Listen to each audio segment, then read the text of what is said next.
ఆత్మపూర్ణులు ఇచ్చేవారుగా ఉంటారు, తీసుకునే ఆలోచనను కలిగి ఉండరు. క్రైస్తవులు ఆత్మతో నింపబడుట అవసరం.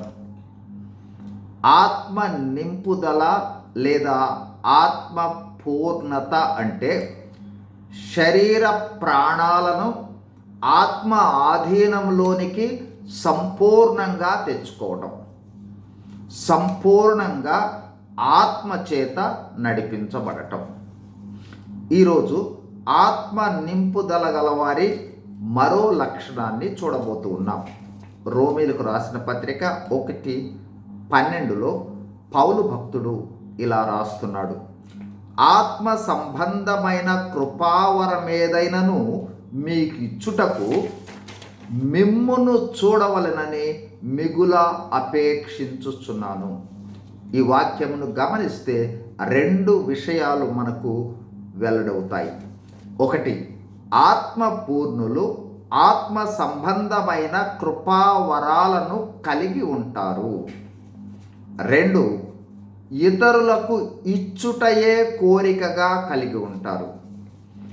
దేవుడు ఆత్మ సంబంధమైన కృపావరాలు రక్షింపబడిన వారందరికీ అనుగ్రహిస్తాడు.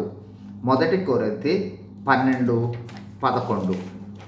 అయితే ఆత్మ వరాలను పొందుకున్న విశ్వాసులు ఆత్మ పూర్ణులైతే వాటిని స్వప్రయోజనాలకు స్వలాభానికి ఉపయోగించరు. దేవుడు ఈ వరాలను సంఘ క్షేమము కోసము, సంఘాభివృద్ధి కోసము ఇస్తాడు. కావున సంఘ క్షేమం కోసం, సంఘ విస్తరణ కోసమే ఉపయోగిస్తారు. మరియు ఆత్మ పూర్ణుల స్వభావము ఇచ్చేవారుగా ఉంటారు, తీసుకునేవారుగా ఉండరు. ఆత్మపూర్ణులైన వారు అంటే భౌతిక ఆశీర్వాదాలు సమృద్ధిగా పొందుకున్న వారని అర్థం కాదు. ఆత్మతో నింపబడి ఆత్మ వరాలు పొందుకున్నను భౌతికంగా సమృద్ధి ఉండకపోవచ్చు, ఆర్థికంగా పేదవారుగా ఉండవచ్చు, అయినను ఇచ్చే గుణాన్నే కలిగి ఉంటారు. ఆత్మపూర్ణులు ఆత్మ వరాలు ఇచ్చుటే కాదు, భౌతికమైన ఆశీర్వాదాలు ఉన్నను వాటిని ఇచ్చేవారుగా ఉంటారు.